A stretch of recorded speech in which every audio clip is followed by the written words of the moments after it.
I have a very competitive sister. When I was in high school, I wasn't afraid of any of the guys after the 10th grade. But I was a little worried about my sister. We had a very contentious relationship, and we're not real close now.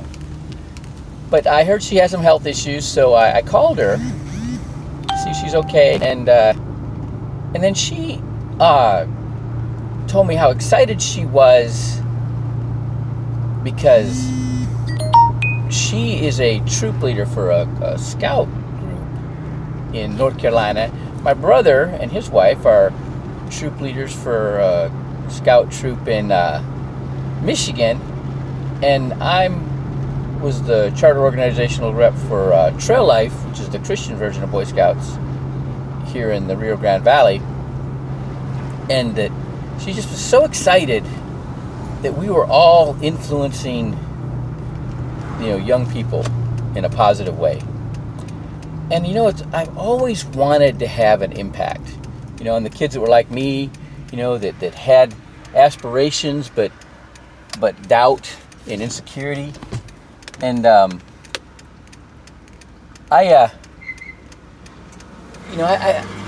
but I've always been challenged, like, what can I offer them, right? I mean, I'm not a PhD, I'm not a millionaire entrepreneur, right? But I've done some things in my life that are kind of amazing. And so I was thinking through, experiences I had in a boxing ring and as a Navy SEAL and in business and sales, and trying to find a common denominator.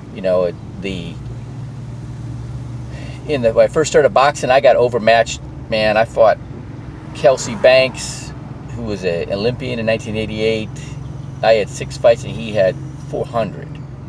And then I fought in a tournament where the whole division was full of ringers. The guy that beat me the year before, another guy's brother was world champion. The number one guy at bantamweight moved up to featherweight. And I thought, nobody thinks anything. I expect anything out of me. And so I'm like, you know what? I got nothing to lose.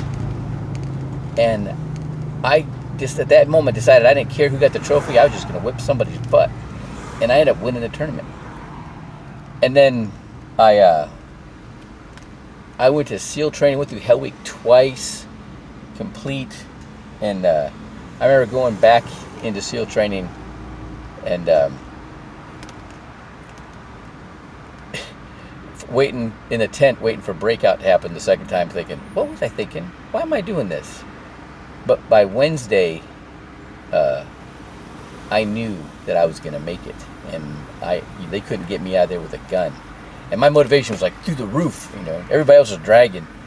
And my class officer asked me, "What, Red," which is my nickname, "why are you doing this?" I go, "Well, why are you doing this?" He goes, "Well, that don't mean nothing. I didn't know what I was getting into. There's no way I would do this if I knew what to expect." And I had to come down out from my euphoria, focus and, talk to him at his level. I said, "Listen, I didn't make it the first time. I had to get this monkey off my back." And he understood that, and years later reminded me of that conversation. And then the day that I had my first fight with the All-Navy boxing team was the day that they pinned the Trident on me. And I fought in Little Creek, Virginia against the All-Army team, all these other Navy SEALs from SEAL Team 2, SEAL Team 4, SDV Team 2 were there. And I hit this guy so hard, the first punch I hit him with, he flew across the ring in a sitting position and bounced across the ring. And they all jumped in the ring, carried me out of the ring on their shoulders like in the movies. And then I was a walk-on to the All-Navy boxing team and fought the number one lightweight in the country. He won the first berth in the Olympic trials in 1988, knocking out Kennedy McKinney, who later on went on to win a gold medal. And I fought him right after that. Everybody told me how hard he hit. I'm like, yeah, whatever. Vince Phillips and I were sparring partners. That guy hit hard. I wasn't afraid of him. But when I got to the fight, I saw he was a southpaw. And I'm like, yeah, no problem. I'll just keep my jab higher than his and move my left. And he stuck his jab out there, and I patted it down, and I busted him 4 times hard, right in the kisser, just bop, bop, bop, bop. And I took a step to my right. Next thing I know, I was on the ground. He hit me right between the eyes, overhand left, and dropped me. And I got back up, and I was okay. But I remember thinking, he's going to come at me like the house is on fire. And he was a little soft and a little pudgy in the belly, and I had a good left hook to the body, so I snatched him hard to the body, and then straight punches down the middle. I kept against the ropes the whole rest of that round. And second round, my coach told me to keep my hands up because he was coming at me hard. He was right, but I blocked everything and then countered him. And the third round was all me. And then end of the fight, I'm standing in the ring grinning. He was head hanging down. But when the referee raised his hand, we were both surprised.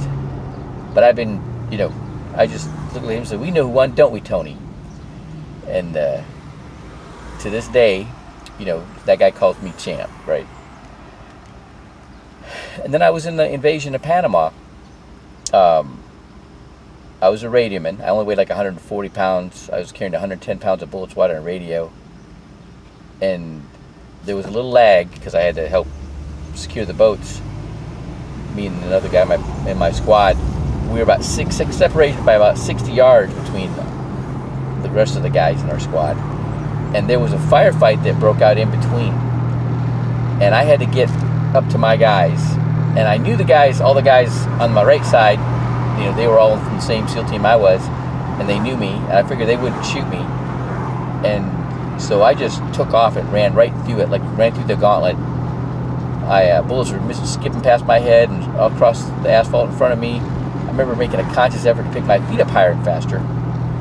And I got through it, and then to where the real firefight was.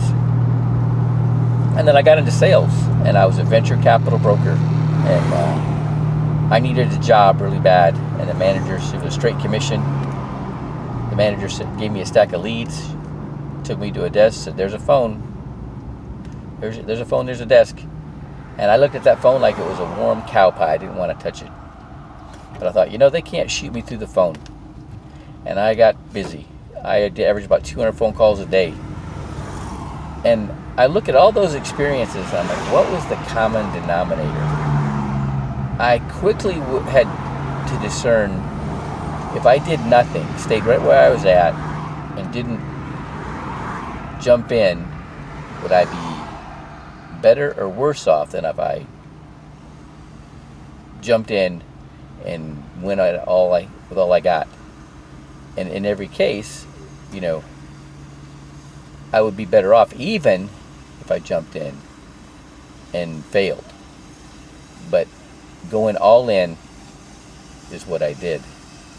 And it makes me think of in Revelations, in the Bible, it says, God says, "I'd rather you be hot or cold, than lukewarm, or I'll spit you out of my mouth." And that's what it takes to be successful at anything. And that is what I would like to impart on the young people that I influence.